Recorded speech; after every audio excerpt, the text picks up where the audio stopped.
हमने व्लॉगिंग के लिए डिफरेंट सॉफ्टवेयर्स, प्रोडक्शन रिलेटेड भी चीज़ें डिस्कस की। आज हम बात करते हैं थोड़ी-सी उसके ऊपर कि अगर आपके पास डिफरेंट सोर्सेज़ हैं, डिफरेंट डिवाइसेज़ हैं, आपके पास डिफरेंट सिचुएशन है, उसके हिसाब से आपने डिसाइड करना है। थोड़ी-सी बात इस पे ऑलरेडी हो चुकी है, किस तरीके से आप डिसाइड करते हैं और किस तरीके से आपकी जो रेज़ोल्यूशंस होती हैं डिफरेंट, उनको फिर आप मैच करते हैं। आपने एस्पेक्ट रेशियो भी ऑलमोस्ट सेम रखनी होती है। और मैं आपको फ़र्दर इसमें ये भी बताता चलूँ कि बाज़ दफ़ा तो आपकी चॉइस होती है और बाज़ दफ़ा आपको कॉम्प्रोमाइज़ करना भी पड़ता है। फिर आप पोस्ट में उनको रह के बैलेंस कर सकते हैं। मतलब कोई इस तरह की चीज़ हो सकती है जो मोबाइल कैमरा आपके पास है, उसकी रेज़ोल्यूशन में भी 4K ना हो। जो बाकी इक्विपमेंट आप यूज़ कर रहे हैं, उसमें आपके पास 4K की ऑप्शन मौजूद हो। तो किसी जगह पर आपको कॉम्प्रोमाइज़ करना पड़ता है। मेबी आपका मोबाइल का डाटा सबसे ज़्यादा यूज़ हो रहा है, जो कि एचडी पे आपने रिकॉर्ड किया हुआ है। और जब उसके साथ आप बाकी फुटेजेस को मिलाएँगे, तो आपको उनको थोड़ा-सा स्केल डाउन करना पड़ेगा।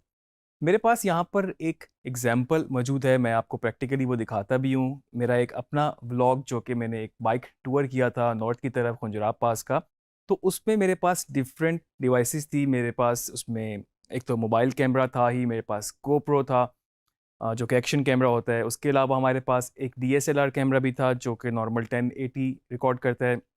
और उसके साथ-साथ एक ड्रोन कैमरा भी था, जिसकी रेज़ोल्यूशन हमने ज़्यादा रखी हुई थी, वो 4K भी है, कहीं पर हमने थोड़ा-सा 2.5K भी रिकॉर्ड किया हुआ है। तो डिफरेंट रेज़ोल्यूशन हैं, कुछ उसमें तस्वीरें भी हैं, कुछ उसमें वीडियो भी है, गोप्रो को माउंट भी किया हुआ है, तो वो बहुत ज़्यादा उसमें हमारे पास फुटेज है। तो हम अपने इन कुछ 1-2 लेक्चर्स में आगे उस फुटेज को थोड़ा-सा एक्सप्लोर भी करेंगे, थोड़ा-सा आपको रेज़ोल्यूशन के बारे में भी बताएँगे और आपको थोड़ा-सा बेहतर आइडिया हो सकेगा किस तरीके से आपने डिफरेंट रेज़ोल्यूशन को साथ लेके चलना है। तो जैसे कि आपने बात की थी कि हम डिफरेंट रेज़ोल्यूशन पे फ़िल्म किया हुआ या डिफरेंट डिवाइसेस पे फ़िल्म किया हुआ जो हमारे पास डाटा है, उसको किस तरह से हम मैनेज करते हैं। तो मेरे पास यहाँ पर एक तो प्रीमियर की टाइमलाइन भी मौजूद है और इसमें जो डाटा आप देख रहे हैं, ये डिफरेंट डिवाइसेस का डाटा है। डिफरेंट डिवाइसेस से मेरी मुराद ये है कि इसमें मेरे पास गोप्रो भी इन्वॉल्व है, जो कि मोबाइल था, उसका कैमरा वो भी इन्वॉल्व है। हमने कुछ शॉट्स ड्रोन से भी लिए और उसके अलावा जो कि डीएसएलआर कैमरा था, वो भी उसके भी कुछ शॉट्स इसमें मौजूद हैं। और हर एक में आप सोच सकते हैं कि डिफरेंट डिवाइसेस हैं, उनकी डिफरेंट सेटिंग्स हो सकती हैं, डिफरेंट फॉर्मेट्स भी हो सकते हैं। मोबाइल पे हमें मतलब थोड़ा-सा लो रेज़ भी रिकॉर्ड करना पड़ा। जिसमें हमारे पास मार्जिन था उसमें हमने 4K तक भी रिकॉर्ड किया ड्रोन में। तो वो डिफरेंट चीज़ें थी लेकिन हमने यहाँ पर जब टाइमलाइन पे उनको लेकर आना है तो हमने उनको फिर एक साथ ही लेके चलना है। एक साथ से मेरा मतलब ये है कि जिस तरह के हमारा सीक्वेंस सेटिंग है, अगर हम इसको एक दफ़ा नोट करें यहाँ पर तो ये है 1920 इंटू 1080। तो इसका मतलब ये है कि हमने जो एचडी सीक्वेंस अपना बनाया है, अब ये डिपेंड करता है अगर आपके पास सारा 4K होता आप चाहते तो 4K भी लेके चल सकते थे। लेकिन नॉर्मली ऐसा कम होता है। कि आपके पास अगर कोई मोबाइल, कोई गोप्रो वो सारी चीज़ें 4K ना हो तो फिर आपको 1080 ही रखना पड़ेगा। ये सारी बात हम पहले भी एडिटिंग के लेक्चर्स में कर चुके हैं कि किस तरीके से हमने अगर 4K को मिक्स करना है 1080 या एचडी हम कह लें अगर एचडी की टाइमलाइन पे या फिर अगर एचडी को इस्तेमाल करना चाहें 4K पे तो किस तरीके से हम उनको स्केल को थोड़ा-सा हमें एडजस्ट करना होगा। और हमें जो मेन इसमें ऑब्जेक्टिव है वो आपने अपनी फाइनल आउटपुट पे नज़र रखनी है कि आपका वो टारगेट क्या है, कि आपने 1080 अगर निकालना है तो ऑब्वियसली आपका सीक्वेंस 1080 होगा और इसके अंदर जो बड़े साइज़ की फुटेज है उसको आप स्केल डाउन कर लेंगे। थोड़ा-सा मैं आपको अगर डाटा का दिखा दूँ इस वक़्त, तो जिस तरह इस फ़ोल्डर में मैं जाऊँगा तो मेरे पास डीएसएलआर, गोप्रो का अलग से है, मोबाइल का मेरे पास अलग से डाटा है।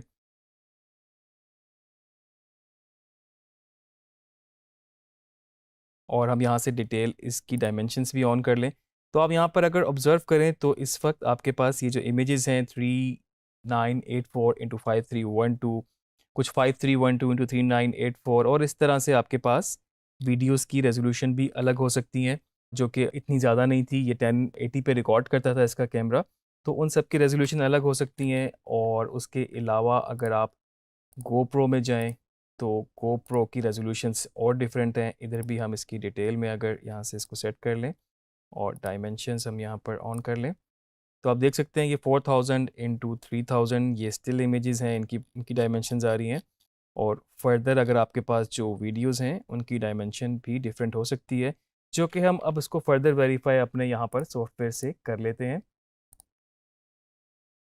इसको हम फुल स्क्रीन कर लेते हैं और अगर आप यहाँ पर रेज़ोल्यूशन पे देखें तो 4000 इंटू 2250 और इसके अलावा ये जो बाकी वीडियोज़ हैं 3840 इंटू 2160 ये सारी ही 4K हैं। और इसके बाद अगर हम और किसी फोल्डर में जाके एक्सप्लोर करें तो मैं आपको दिखा सकता हूँ कि इसके अलावा 1080 की रेजोल्यूशन भी हमारे पास मौजूद है।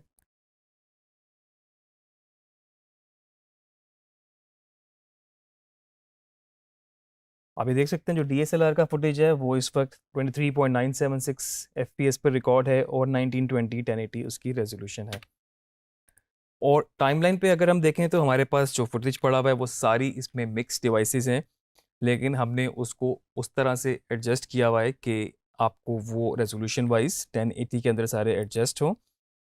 और डिफरेंट सिचुएशन के हिसाब से अब ये इसमें ये बाइक टूर है जिस तरह मैंने पहले आपको बताया, और इसमें सारी जर्नी रिकॉर्ड की गई है। जिस तरह ये बाइक का अगर कोई मेंटेनेंस का काम था अगर वो कराया तो उस वक्त मेरे पास कैमरा मौजूद नहीं था, आई मीन कोई DSLR नहीं था या फिर GoPro नहीं था, तो ये सारी फिर मोबाइल कैमरे से ली हुई हैं जो कि मोबाइल कैमरा 1080 रिकॉर्ड करता है। और ऑब्वियसली इसकी रेजोल्यूशन का थोड़ा सा आपको डिफरेंस भी नज़र आएगा। फिर अगर हम बात करें आगे और चीज़ों की तो उसमें जिस तरह के ड्रोन शॉट्स वगैरह लगे हुए हैं, इनको अगर हम चेक करें तो ये रेजोल्यूशन उनकी यहाँ पर इस तरह से फिट इन हो रही है।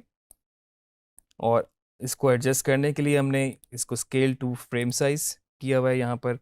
और अगर हम ऐसा नहीं तो दूसरा हम इसको यहाँ से मैनुअली भी एडजस्ट कर सकते थे। आप देख सकते हैं कि 4K का आपको एक फ़ायदा ये भी है कि अगर आपने जूम ही रखना था तो आप इतनी रेजोल्यूशन को भी एडजस्ट कर सकते हैं अपने टाइमलाइन के अंदर।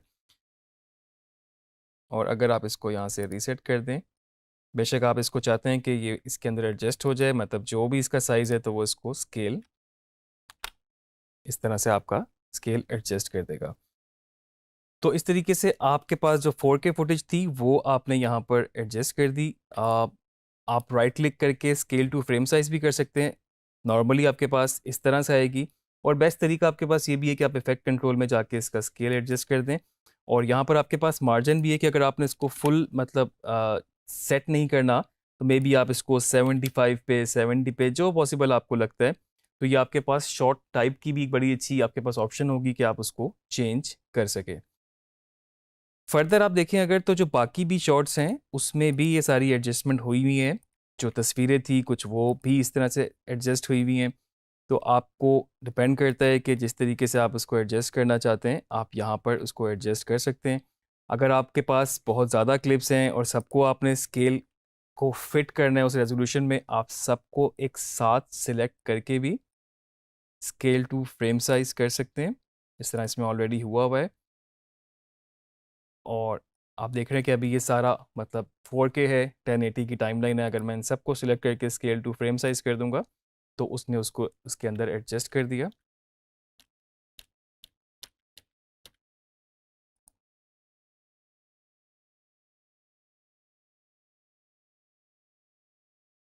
तो इस तरीके से आप अपनी रेजोल्यूशंस डिफरेंट डिवाइसेस की यहाँ पर सेट कर सकते हैं।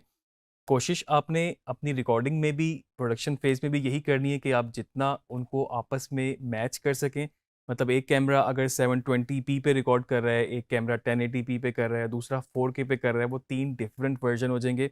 और अगेन मैं आपको एक टिप दे दूं कि जो बड़ी रेजोल्यूशन है उसको छोटी टाइमलाइन पे, मतलब अगर 4K है उसको 1080 की टाइमलाइन पे आपको स्केल डाउन करना बेहतर है, ना कि आप 1080 को 4K पे जाके स्केल अप करें, क्योंकि ऑब्वियसली स्केल अप करने से आपका जो फुटेज है वो पिक्सेलेट करेगा, मतलब उसकी क्वालिटी थोड़ी सी डाउन होगी। तो आप बड़ी रेजोल्यूशन को छोटे पे कर लें वो सेफ़ है, लेकिन जो छोटी को आप बड़ी पे करेंगे तो वो उसमें आपको थोड़ा सा क्वालिटी लॉस हो सकता है। तो इस तरीके से आप इसको अपनी रेजोल्यूशंस को डिफरेंट डिवाइसेस की सेटिंग्स को एडजस्ट कर सकते हैं। मुझे उम्मीद है कि ये लेक्चर आपको समझ में आया होगा। और इससे पहले जो हमने एडिटिंग में भी ये चीज़ें थोड़ी सी देखी हुई हैं, आप वहाँ से भी थोड़ा सा इसको रिवाइज कर सकते हैं किस तरीके से हमने डिफरेंट रेजोल्यूशन को 4K को 1080 को हमने आपस में एक ही सीक्वेंस में यूज़ किया था। तो डिफरेंट डिवाइसेस पे रिकॉर्ड कीजिएगा, इनको एक साथ कंपाइल कीजिएगा, सीक्वेंस बनाइएगा, और बाकी और आगे लेक्चर में हम और चीज़ों के ऊपर बात करेंगे।